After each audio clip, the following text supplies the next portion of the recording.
Okay, so I figured I would record a video about the basic terminology that you will go over or you'll hear constantly. That way you're aware of them more. Um, so if we look, a lot of this will be based on the timeline up here.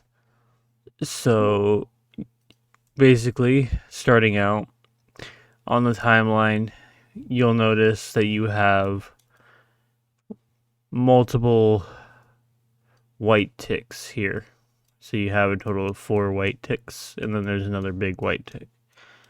So what this basically means is there's 4 white ticks here, so your song is in 4/4, which is basically set up through the timing panel. Most songs are in 4/4, so it's not something you have to stress too much about. But you can find songs not in 4/4. The big white ticks are called downbeats. And back to the 4/4 statement. 4/4 also means that there are 4 beats or 4 measures. So 1, 2, and then we have 3 and 4. And basically why that's important is because when you think about how a song works, most songs have 4 measures and then they start to repeat. Like, that's how most music is created in the world.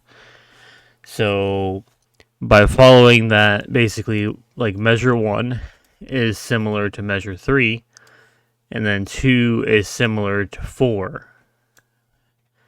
Usually 4 is slightly different because the song does a change before it starts the next measure. But if you start thinking about it in that way, it can definitely help you become more consistent with how you make your maps.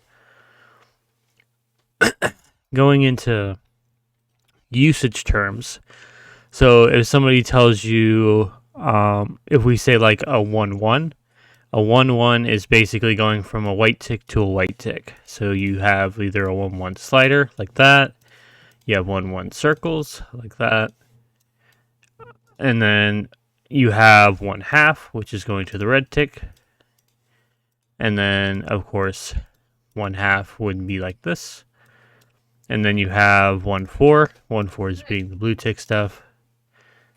So all of that is kind of simple, but it's things you need to know. You also have 3/4.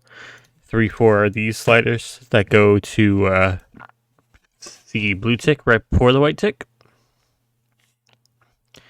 And then aside from that, you have things that are just your general terms. Like you have triples, and then you have like 4 of them as quads, 5 of them as a quint, or we just call these a burst. And then